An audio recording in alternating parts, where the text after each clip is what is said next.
नमस्कार दोस्तों, माँ की कृपा आप पे सदैव बनी रहे। दोस्तों, देश में आज लाखों करोड़ों मंदिर हैं। भारत में बने इन मंदिरों में कई मंदिर आज भी रहस्य बने हुए हैं। दरअसल इनका रहस्य आज भी लोगों के लिए एक अनसुलझी पहेली है, यानी ये मंदिर समझ से परे हैं। आज हम आपको ऐसे ही मंदिर के बारे में बताएंगे जहाँ श्री कृष्ण की खंडित मूर्ति की पूजा की जाती है। इस मंदिर में खुदकुशी करने वाले पंडित की जान बचाने खुद काली माँ प्रकट हो गई थी। इस मंदिर को दक्षिणेश्वर काली मंदिर के नाम से जाना जाता है। तो दोस्तों, आइए जानते हैं क्या है इस मंदिर से जुड़ी पौराणिक कथा और रहस्यों के बारे में। दोस्तों, दक्षिणेश्वर काली मंदिर कोलकाता के सबसे प्रमुख मंदिरों में से एक है। यह मंदिर काली माता को समर्पित है और 51 शक्तिपीठों में एक है। इस मंदिर की मुख्य देवी भवतारिणी हैं, जो कि काली माता का रूप मानी जाती हैं। दक्षिणेश्वर काली मंदिर हुगली नदी के तट पर स्थित है। दोस्तों, इस शक्तिपीठ की स्थापना के पीछे एक मान्यता प्रचलित है, जिसके मुताबिक जब भगवान विष्णु ने मां सती के शरीर के टुकड़े किए थे, तब जहां जहां देवी सती के शरीर के टुकड़े आभूषण गिरे, वहां इनका निर्माण हो गया।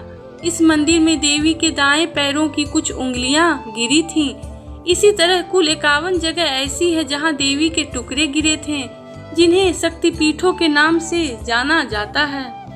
दोस्तों, दक्षिणेश्वरी काली मंदिर न केवल पश्चिम बंगाल अपितु पूरे भारत में अपनी सुंदरता और बनावट के लिए जाना जाता है। इस मंदिर का निर्माण बंगाल वास्तुकला की नवरत्न शैली में हुआ है।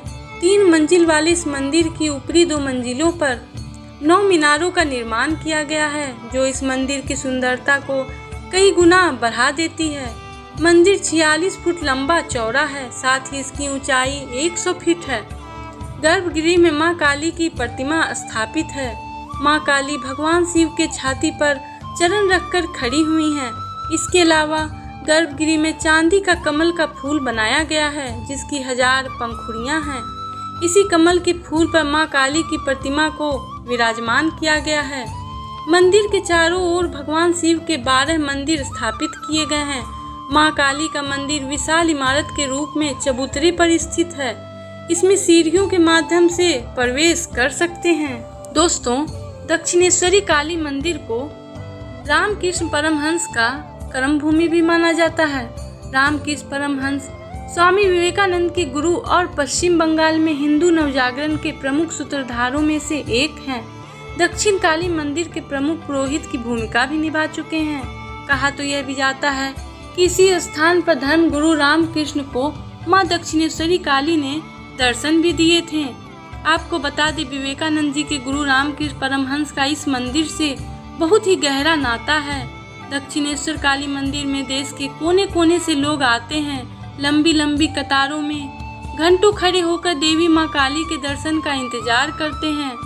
इस मंदिर से लगा हुआ परमहंस देव का कमरा भी है, जिसमें उनका पलंग तथा दूसरे स्मृति चिन्ह सुरक्षित रखे हुए हैं। इस मंदिर के बाहर परमहंस की धर्मपत्नी श्री शारदा माता तथा रानी रासमणी का समाधि मंदिर भी है, और वह वट वृक्ष है जिसके नीचे परमहंस देव ध्यान किया करते थे।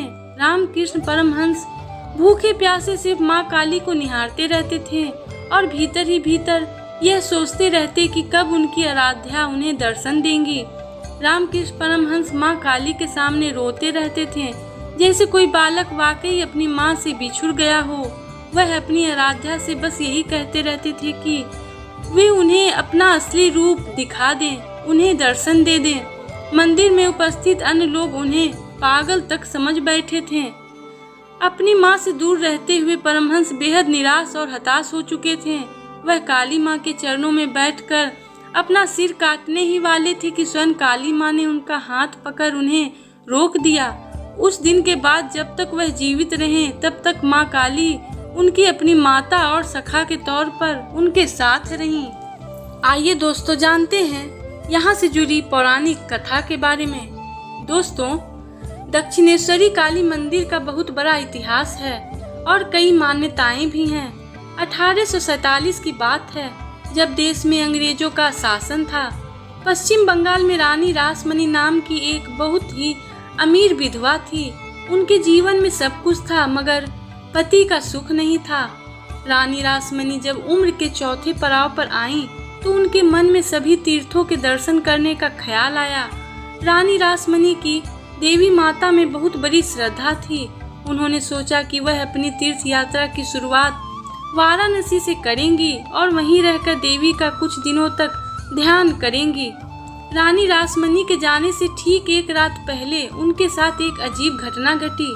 उन्हें रात में एक सपना आया। कहा जाता है उनके सपने में देवी काली प्रकट हुई और उनसे कहा कि वाराणसी जाने की कोई जरूरत नहीं है, तुम गंगा के किनारे मेरी प्रतिमा को स्थापित करो, एक सुंदर मंदिर का निर्माण कराओ। मैं उस मंदिर की प्रतिमा में खुद प्रकट होकर श्रद्धालुओं की पूजा को स्वीकार करूंगी। तुरंत ही यह सपना देखकर रानी की आंख खुल गई। उस सपने के बाद उन्होंने वाराणसी जाने का कार्यक्रम रद्द कर दिया और गंगा के किनारे मां काली के मंदिर के लिए जगह खोजना शुरू कर दिया।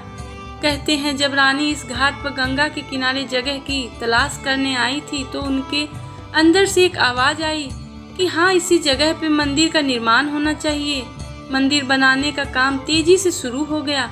1847 में शुरू हुआ और मंदिर का काम 1855 में पूरा हो गया। आइए दोस्तों जानते हैं कि क्यों होती है इस मंदिर में श्री कृष्ण की खंडित मूर्ति की पूजा। दोस्तों, दक्षिणेश्वर काली मंदिर के प्रांगण में मां काली के अलावा शिव और कृष्ण की भी मंदिर है, जहां एक और सामान्य मान्यता के अनुसार घरों में खंडित मूर्ति रखना अशुभ माना जाता है, लेकिन भगवान कृष्ण को समर्पित राधा गोविंद मंदिर में कृष्ण की खंडित मूर्ति की ही पूजा की जाती है। इसके पीछे भी एक कथा है। एक बार की बात है, मंदिर बनकर तैयार था। जन्माष्टमी के अगले दिन राधा गोविंद मंदिर में नंदोत्सव की धूम थी। दोपहर की आरती और भोग के पश्चात कृष्ण को उनके शयन कक्ष में ले जाते समय कृष्ण की मूर्ति धरती पर गिर गई, जिसकी वजह से उनका पांव टूट गया। सभी के लिए यह अमंगल का क्षण था। सभी भक्तजन इसी पसोपेश में थे कि उनसे ऐसा क्या अपराध हुआ जो कृष्ण उनसे नाराज हो गए हैं। वह आने वाले प्रकोप से भयभीत थे। रानी रासमणी भी बेहद चिंतित थी। उन्होंने ब्राह्मणों की सभा बुलाई और उनसे विचार विमर्श किया कि इस खंडित मूर्ति का क्या किया जाए। ब्राह्मणों ने यह सुझाव दिया कि इस मूर्ति को जल में प्रवाहित कर इसके स्थान पर नई मूर्ति को विराजित किया जाए, लेकिन रासमणी को ब्राह्मणों का यह सुझाव पसंद नहीं आया। अंततः वह रामकृष्ण परमहंस के पास गईं, जिनके भीतर उनकी गहरी आस्था थी। रामकृष्ण परमहंस ने उनसे जो कहा वह अद्भुत था।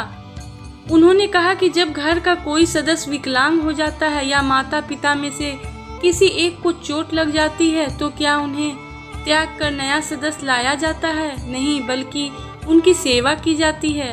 बस फिर क्या था, रासमणी को परमहंस का यह सुझाव बहुत पसंद आ गया और उन्होंने निश्चय किया कि मंदिर में कृष्ण की इसी मूर्ति की पूजा की जाएगी और साथ ही उनकी देखभाल भी की जाएगी। दोस्तों, अगर ये वीडियो आपको पसंद आया हो तो प्लीज़ इसको लाइक और सब्सक्राइब करना नहीं भूलिएगा।